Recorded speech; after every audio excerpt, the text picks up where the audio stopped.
Well, first of all, I want to say thank you to all of the educators and parents, and especially students, who came from all around the state to the Capitol today to remind us that we're a government of, for, and by the people.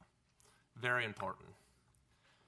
I want to thank you for sharing your experiences, and I want to thank all of the thousands of homeschool families throughout California who have made calls, who have written letters, who have organized to make your voice heard and to fight for your rights. It's been truly inspiring to see. Mr. Medina, I just had a few questions on this, and I appreciate that you've amended your bill, and thank goodness that other bill that was out there is gone. And you're someone that I respect, and I know that you've taken the time to listen to all of the people who are opposed here. So I'm just curious sort of what you've taken away from those conversations, what your understanding is as to why you think all of the folks who showed up today feel so strongly about what you're trying to do here. So thank you. Thank you, Mr. Kiley. Thank you for your comments. I did. I stood here. I listened to every single comment. I'm grateful to hear. I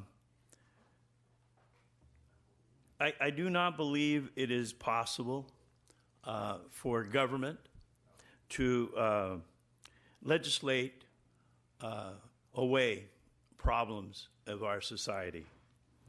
But when the Turpin case happened in the district that I represent, in the 61st Assembly District, in the city of Paris, I, like many others in my district, looked in the law, looked for what may have been able to have been done to have avoided that incident. I think that everyone here acknowledges how terrible the incident that you refer to is.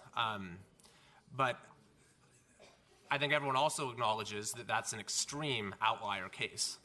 And any data set will have extreme outlier cases. And it's not generally responsible policymaking, in my view, to create policy on the basis of the extreme outlier case as opposed to looking at the entire population. So, what problem is it that you see in the homeschool community as a whole that this bill would solve? I do not see a problem in the homeschool community at all. As I said at my beginning, I respect parents as educators. Being an educator myself, I do not see a problem. So I guess what is the point of the bill then? We're going to be collecting more information about the nature of each individual school.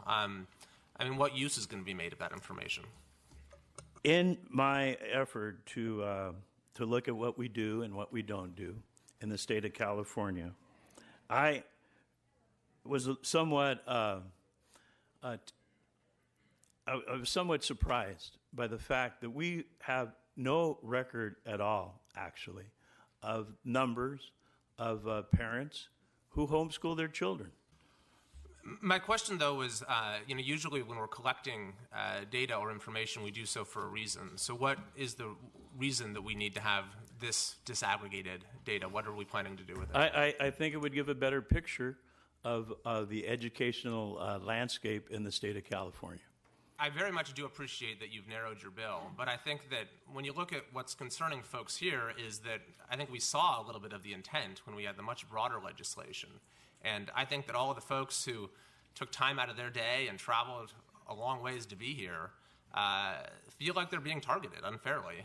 And I think they're right. And, as I said, I really respect you. I think you make a lot of great contributions, but I'm deeply troubled by the direction of this legislation. And I think it'd be, a great act for you to reconsider it and abandon it at this point. So I strongly encourage you to do so. And if not, I encourage the committee to vote the bill down. Thank you.